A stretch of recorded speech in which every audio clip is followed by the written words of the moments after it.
Welcome back, everybody. This is Jeff Zeiser with The Slow Ascent. Today, we're back to study two more star point joseki. All right. Quick note, you'll notice the bottom of the board is a little higher up. The screen's a little more narrow. However, one of our Japanese viewers made a great point that you can't see the subtitles and the board position very well. So I moved it up.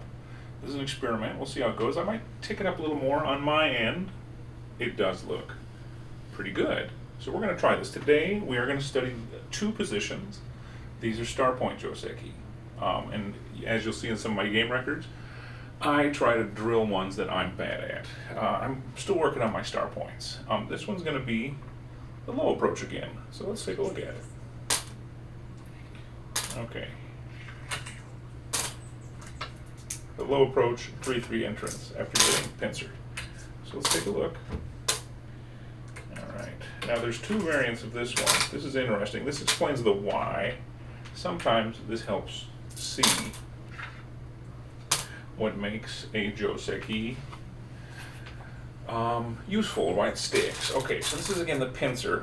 Many new players struggle. I mean, I had this played against me last weekend by a 3-dan. That was fun. And I played the variant, I did it right that time, and I have a stone here, I think. So I played the lock 'em out variant. We'll talk about it at some point, but basically you can block, block, block, here, there. So if you notice, black, because black has a stone here at the star point, black can choose to build the wall this way and block white in. Again, the other guy was 3-dan, he managed to kill this stone using, there's a ladder here, right? Whenever you cut a knight's move, it's just a ladder, right? Now it's a ladder. So the ladder, he had a ladder breaker, so I had to give up a stone. I made thickness in the center, we were okay. Yeah, this is a joseki. It's simple, it's a good alternate to learn. Again, it only works with the stone here. So I guess this is an extra bonus joseki you can learn today. It's a very good one. It's very loose. There's ways out, but generally you trade, and generally this will be yours if you're black. It's at least moyo, right? It's potential territory. Okay, but today we're going to study an alternate without that there. Let's take a look really quick. Okay, start point. Okay, we're back to the approach. Okay, so now the one we studied last time, enter, black blocks. And the part I always play wrong, I pawn it down here. You're supposed to push once, right? Push once. Black pushes once. You do the standard connection threat. And again, because there's a stone here, it is a real threat. And then because you have this white stone, right, that can in theory escape, you go here, black, small knight moves out towards the center. You're basically limiting that stone. White gets one more move, you're in gote. Not all 3-3 invasions are gote, but this one is. Now you'll notice white's got this hugely broad side. And let's be honest, you got attachment you can play. You've got the higher keima near the star point that you can play. You can go straight out, right? There's a lot of side profit with this. You know, maybe if black doesn't play, you know, getting out. There's something here, which is quite nice. Okay, so this is the first one. I'll show you one more time, just for reference. All right, 1, 2, 3, 4, 5, 6, 7 hane under, 8 counter hane, 9 connect, 10 connect, 11 one space jump, 12 do keima, 13 extend. Alright, so that's the standard one we already did, but again, it's good to remember it. Okay, let's do the alternate. And actually this is great because it explains why you play this way. Because anything that's joseki, right, in joseki theory, is a handshake. It's a fair trade. So the goal, let's say you're always playing even games, you want to get the best hand. You want to get the handshake, so you got the even trade. You don't want to get the uneven trade. So let's look through the variations. Okay, so black pushes down as he should, because remember, there's no stone here. White pushes once. Oops, sorry. White pushes once. Black has alternatives now. Let's do two of these. The first one, black can hane under. White immediately counter hanes. black connects. Okay, now there's two variants of this. We'll study both because they both have value. The first one, white pushes one more time. Black just caps, just caps that stone. White gets a nice long jump, a 2-space jump out towards the start point. All right, we'll do one more time. Right, black blocks. White pushes first. Black decides to take a little bit of that corner. White counter hunnies. Black connects. White pushes one more time. Black caps that stone, right, good and dead. White gets an extension. Now this is good for white, and you'll notice, right, there's a lot more influence, right? There's a lot more center potential here. But what does black get? Black gets basically guaranteed dead stone.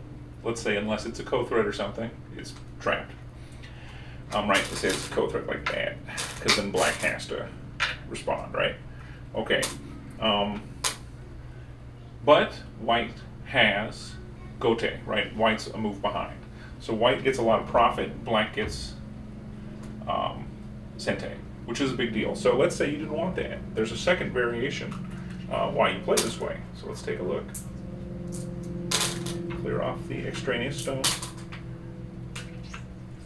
There's one more variation. Again, I'm practicing these two because I'd like to play them. Let's do it. Black hanes under, white counter hanes, black connects. Now this is for white to get sente. White jumps, black pushes once. White does a sagari, right, descent, protects the corner. Black does a looser pressure on this stone, but see how black's one line higher? Again, this stone's even more secure.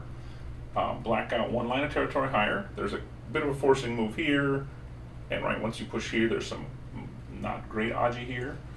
So it's going to be a sente move. White gets sente now.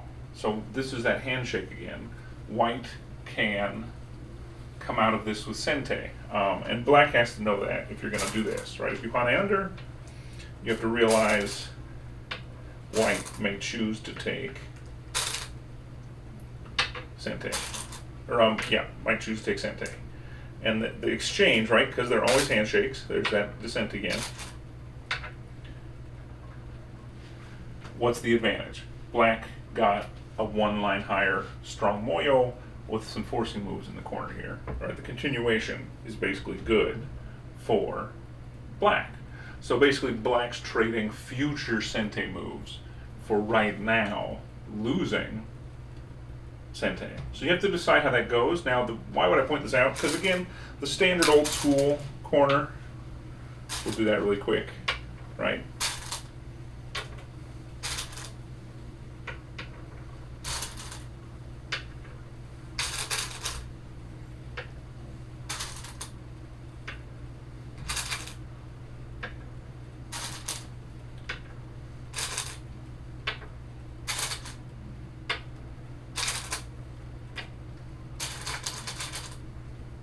The old school corner, black always has gote, right? So, and as we talked about in the other video, and we'll talk about in future ones, there are other variations now that are considered better. But this is a strong black position, but you're getting gote, which you just have to know it. This position does have the advantage of black suddenly gets a choice, right? There's a chance black can come out of it with sente if white chooses. I can see why that's popular. And then these stones still do have a little bit of potential, right? They're not dead, so there's still a chance to use them later, which can be fun. This one's good to learn. Everybody should know this. If you ever play a Japanese player, they all play this, and they know the life and death problems here extremely well. I've lost more than a couple games of Japanese people against my level because they have such strong knowledge of that. Again, one way to avoid it, play a newer joseki, but then you just get a newer set of problems. All right, so that's the advantage of this. And again, why learning the correct shape is right. And again, we'll clear out just one more time. Because again, this is my struggle, and I can't be the only one, I'm sure, right? So if black's here, we'll do the other way for fun, but no, white approaches black pincers. Again, this is popular. So he takes, black pushes, white extends one. So because of this extension now, right, you've opened the options. And again, there are times when this is stronger and better. So again, white can jump, white can push once. So it's nice to have a choice, right? Push once.